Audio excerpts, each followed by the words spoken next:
한국 기계산업의 중심지로 대한민국 경제 발전을 이끌어온 첨단 복합산업단지 창원의 핵심 브레인 한국기계연구원 부설 재료연구소. 이곳에선 마그네슘을 활용한 부품 경량화, 소재 표면에 다양한 기능을 부여하는 표면 처리 기술 등 산업 전반에 필요한 재료들이 집중적으로 연구되고 있습니다. 보이지 않는 곳에서 세상을 바꾸는 재료연구소입니다.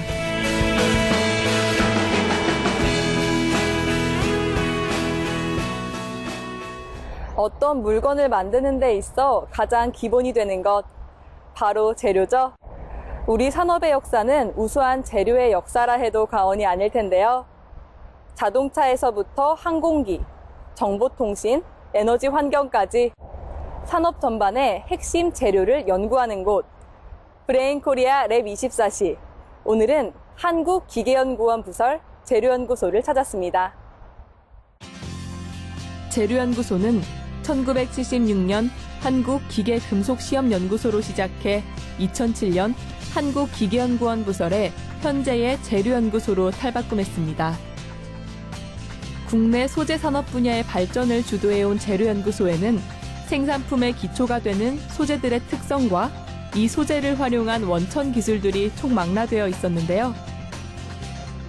가격과 효율 면에서 탁월한 효과를 지닌 소재 성과물들을 통해 재료연구소가 걸어온 길을 알 수 있었습니다. 재료만을 위해서 이렇게 큰 연구소가 있는 게 조금 특이한데요. 재료 연구가 그만큼 중요한가요? 네, 그렇습니다.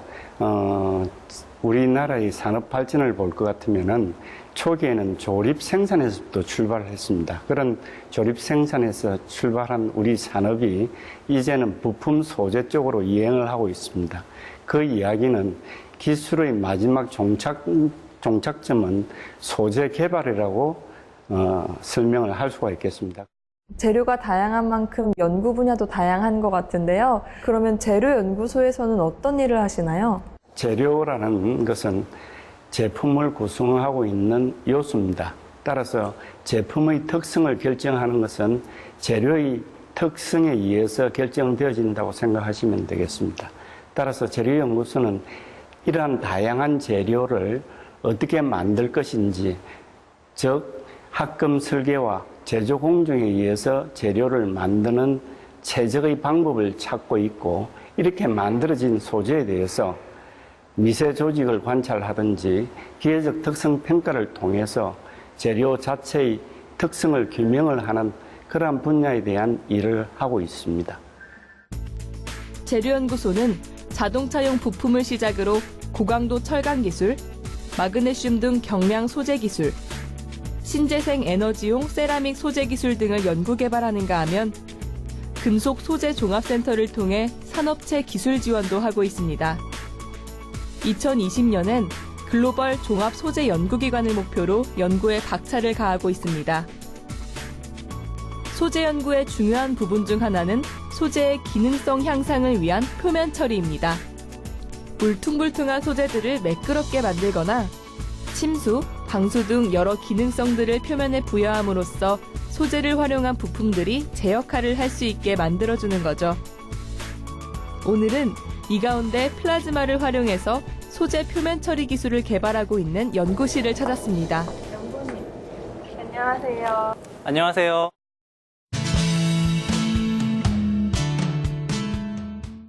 여기 장비들이 정말 많은데요. 여기는 어떤 연구를 하는 곳이죠? 이곳은 플라즈마를 이용해서 예를 들면 강판, 플라스틱 필름의 표면 처리를 하는 곳입니다. 플라즈마라고 하셨는데요. 네. 플라즈마가 정확히 어떤 거죠? 일반적으로 많이 알고 있는 물질의 상태는 고체, 액체, 그리고 기체로 사람들이 알고 있는데요. 물질에 에너지를 가해서 물질의 온도가 올라가게 되면은 기체 상태 다음에는 전자와 이온으로 분리된 이온화 상태가 존재하는데요. 이 상태를 일반적으로 플라즈마라고 말합니다. 흔히 말하는 제4의 상태가 플라즈마라고 하죠. 우리 일상에서도 플라즈마 현상을 쉽게 볼 수 있는데요. 필라멘트에서 발생되는 전자들이 수은가스와 충돌하면서 가시광선빛, 즉 백색빛을 방출하는 형광등의 원리가 가장 흔히 볼 수 있는 예고요. 이외에도 번개, 오로라 등이 플라즈마 상태입니다. 이런 플라즈마는 소재 표면 기술의 핵심 요소로 작용하는데요. 최근 재료연구소는 플라즈마 원리를 활용한 광폭 선형 이온빔을 개발해 전 세계적인 반향을 일으켰습니다. 플라즈마는 이온과 전자로 이루어져 있는데요.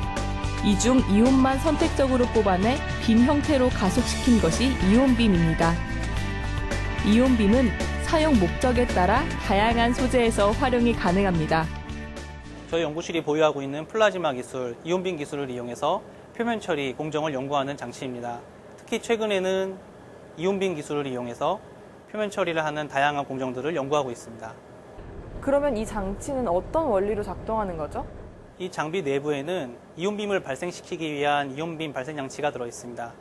이온빔 발생 장치 안에서는 전자와 중성 가스의 충돌에 의해서 이온을 만드는 장치가 들어 있고요. 저희가 일반적으로 수백 혹은 수 킬로볼트의 전압을 인가해서 에너지를 가지고 있는 이온빔을 발생을 시킵니다. 이 이온빔은 처리하고자 하는 대상의 표면에 충돌을 하거나 화학적인 반응을 일으켜서 저희가 요구하는 어떤 기능성을 표면에 부여하는 그런 공정들을 연구하고 있습니다. 선형 이온빔 소스의 경우 300mm부터 1m 이상의 광폭으로도 제작할 수 있을 뿐만 아니라 인출 각도의 조절도 가능하기 때문에 물질의 종류나 사용하고자 하는 기능에 따라 에너지를 조절해 목적에 맞는 이온빔을 만들 수 있죠. 때문에 여러 종류의 표면 처리 공정에 이온빔을 적용할 수 있습니다. 플라스틱 필름에 다양한 이온빔 처리를 해서 이온빔의 성능을 테스트해봤습니다. 이온빔 장치에 필름을 넣고 산소 이온빔 표면 처리를 시작했습니다. 먼저 플라스틱 필름의 이물질을 제거하는 전처리 과정을 거친 뒤 밀착력을 향상시켜주고요. 다음으로 플라스틱 필름 표면에 원하는 기능을 증착시켜줍니다. 이온빔은 표면을 1초에 10억분의 1m로 깎아낼 수 있는데요. 이는 미국, 유럽 등 선진 기술보다 1.5배 이상 뛰어난 것으로 평가받고 있습니다. 이온빔 처리가 끝난 필름을 볼 차례인데요. 사실 처리 전후 필름을 나란히 놓고 봐도 분간이 어렵죠. 하지만 필름에 물을 뿌려보면 이온빔 처리가 된 필름과 일반 필름의 확연한 차이를 알 수 있습니다. 일반 필름의 경우 물방울이 맺히죠. 그런데 이온빔 처리가 된 필름의 경우 물을 뿌리자마자 터져버리네요. 이온빔 처리를 통해 물이 잘 스며드는 침수 특성 효과를 얻게 된 것입니다. 보시다시피 산소 이온빔 표면 처리를 한 플라스틱 필름의 경우에는 표면을 침수 특성으로 만들 수 있는데요. 이러한 기능을 이용해서 플라스틱 필름 표면에 금속이나 기타 물질을 부착할 때 밀착력을 향상시킬 수 있는 기술로 사용을 할 수가 있습니다. 이번에는 플라스틱 필름에 금속막을 붙인 후 밀착력을 향상시킬 수 있는 이온빔 처리를 해봤습니다. 밀착력의 차이를 테이프를 통해 확인해 봤는데요. 일반 필름의 경우 테이프에 금속막이 바로 떨어져 나옵니다. 반대로 이온빔 처리를 한 필름은 어떨까요? 금속막이 그대로 붙어 있죠?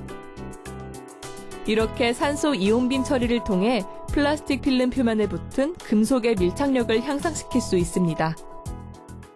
그러면 앞으로 이 이온빔 장치의 발전 방향은 어떨까요? 현재 저희가 개발한 이온빔 기술은 세계 최고 수준에 달해 있다고 볼 수 있습니다. 하지만 외국에 비해 뒤처져서 시작한 연구이다 보니까 저희가 산업에 활용하면서 발생할 수 있는 현장 문제들에 대한 해결 능력은 아직 떨어지는 상태입니다. 따라서 저희가 실제적으로 산업 현장에 적용해보고 그때 발생하는 문제점을 해결함을 통해서 다양한 산업에 활용될 수 있는 토탈 솔루션 기술을 개발하기 위해서 부진하게 노력하고 있습니다.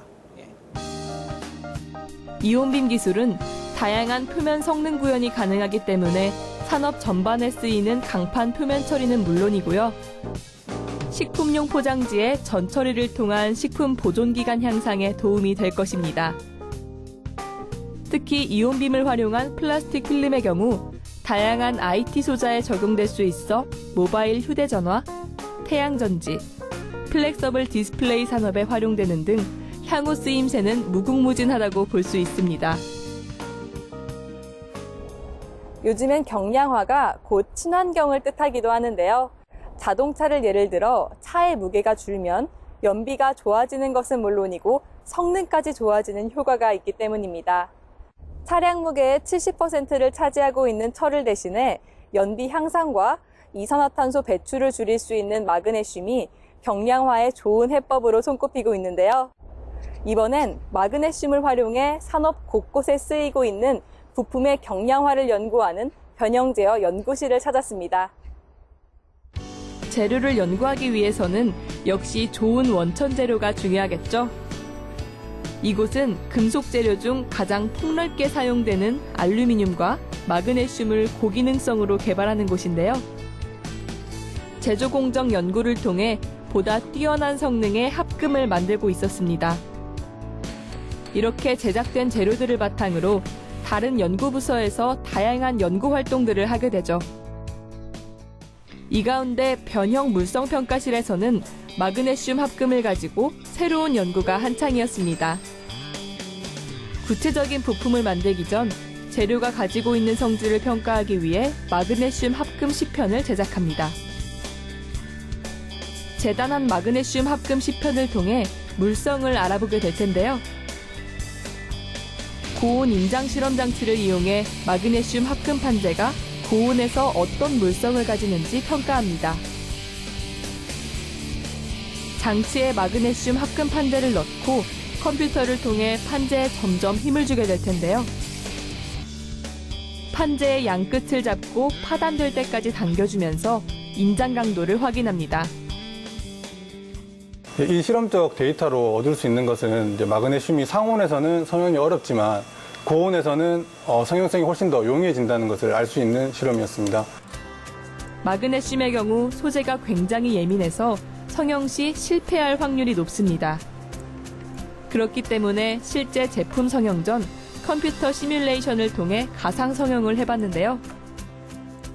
최적 공정을 찾기 위해서는 여러 가지 변수를 두고 실험을 해야 되는데 만약 해석 프로그램이 없게 된다면 실제 저희가 판재를 들고 직접적으로 이제 제품을 성형을 함으로써 이제 여러 단계의 실험을 해야 되는데 최적의 조건을 찾기 위해서는 그렇게 되면은 이제 각각의 실험마다 비용이 들기 때문에 그 비용을 최소화하고자 이제 컴퓨터 시뮬레이션을 통해서 최적의 조건을 찾기 위해서 그래서 시뮬레이션을 돌리고 있습니다. 컴퓨터 시뮬레이션을 마치고 실제로 성형을 해볼 차례입니다.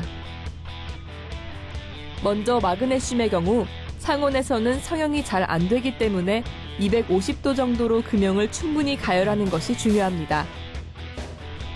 그 후 본격적으로 마그네슘의 성형을 시작합니다. 고온에서 성형할 경우 상온에서보다 훨씬 더 양질의 결과를 얻을 수 있습니다. 기계에 마그네슘 합금 판재를 안착시키면 800톤의 프레스가 느린 속도로 하중을 가합니다. 자동차 시트 등받이에 사용되는 상부 프레임이 만들어졌는데요. 마그네슘으로 만든 프레임은 기존의 철이나 알루미늄보다 밀도가 낮기 때문에 무게가 훨씬 가볍습니다. 각 금속의 밀도와 외부 힘에 대한 광물의 단단함을 의미하는 브리넬 굽기를 비교해보면 마그네슘이 다른 금속에 비해 가볍고 강하다는 것을 쉽게 알 수 있습니다. 마그네슘 같은 경우에는 전자파 차폐성도 매우 뛰어나고 그리고 진동 흡수 능력이 굉장히 좋습니다. 그래서 항공 우주 산업에도 많이 쓰이고 또 가까운 주변에서는 휴대폰 브라켓이나 휴대폰 뒷판 아니면은 유모차 같은 데도 요즘에 마그네슘이 많이 쓰이고 있습니다. 완성된 마그네슘 프레임을 가지고 다시 연구실로 갑니다.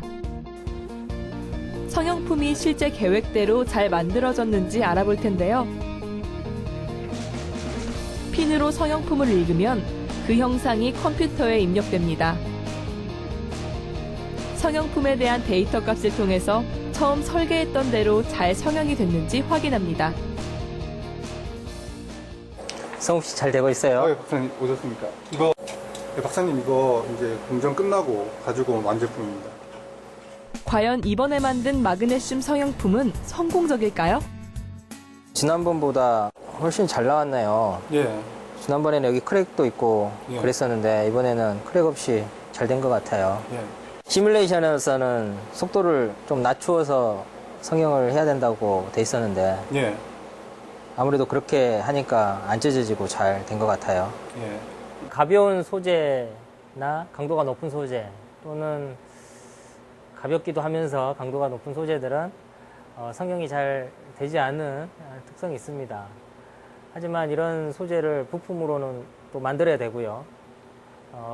그러려면 그런 소재의 특성을 잘 이해를 하고 그런 특성을 잘 반영한 성형 공정들을 개발을 해야 될 것입니다.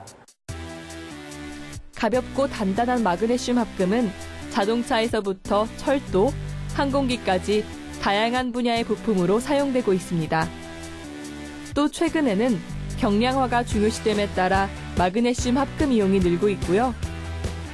뛰어난 성능의 마그네슘 합금을 개발하기 위한 노력 역시 더욱 활발해지고 있습니다.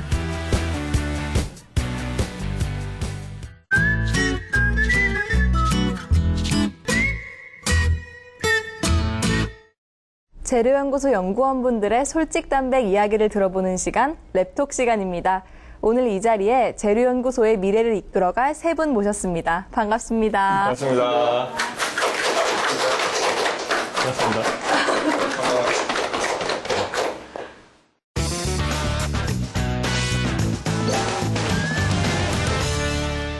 오늘 하루도 정말 연구하시느라 고생 많으셨을 텐데요.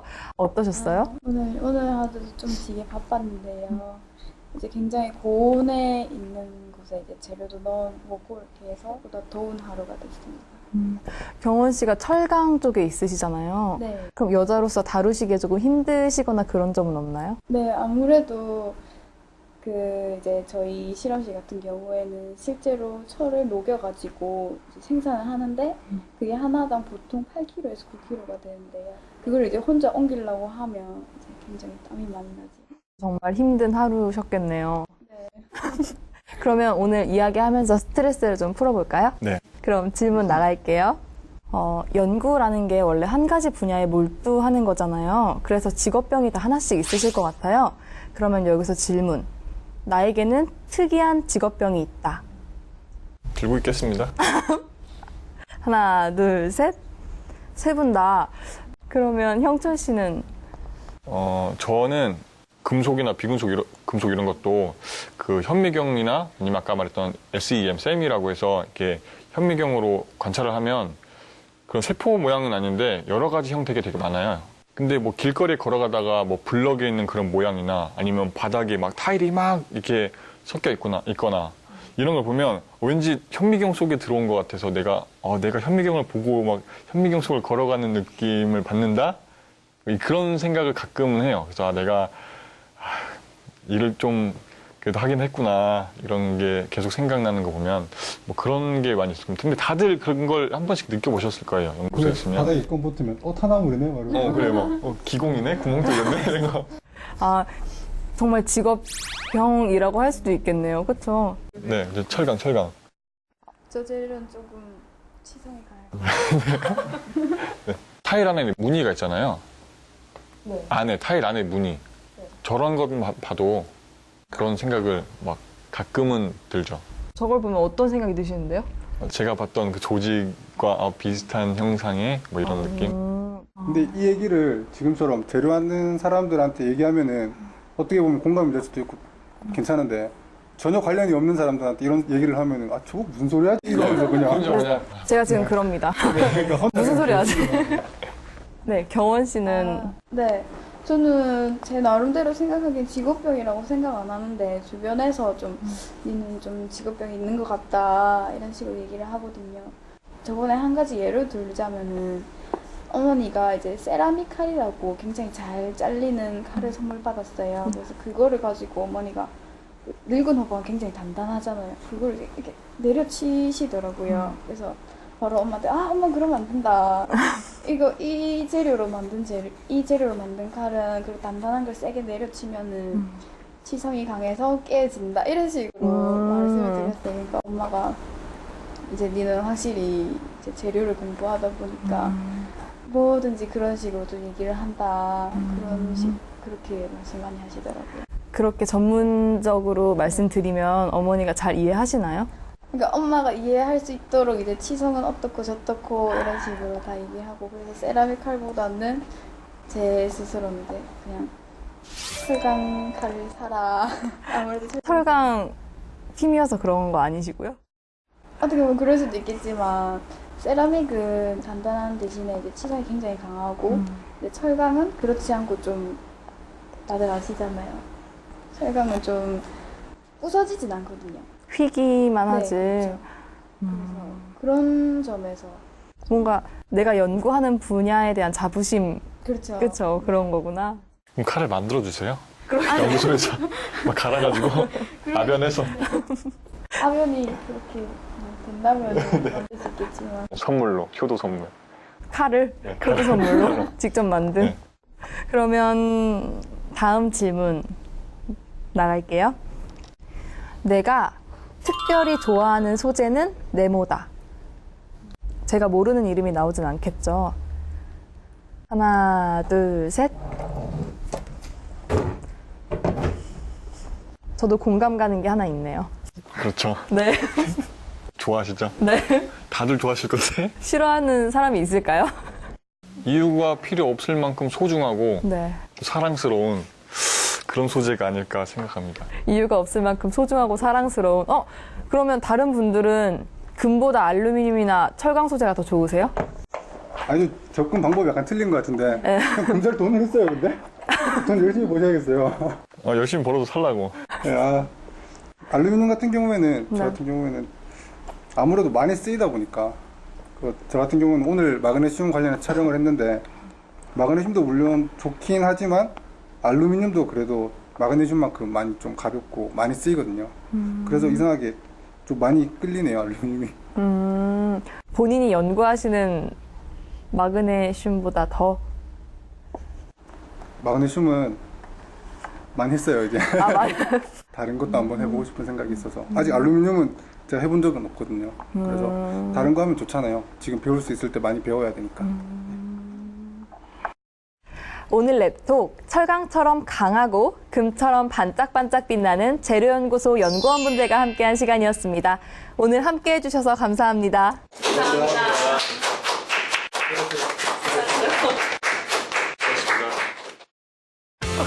피디님에게 서운한 적이 있다 없다. 저요?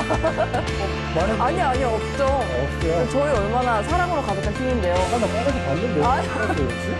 아니요, 저희 팀은 완벽한 팀입니다. 이제 마칠 시간이 된 것 같아요. 빨리 맞춰야 할 것 같네요.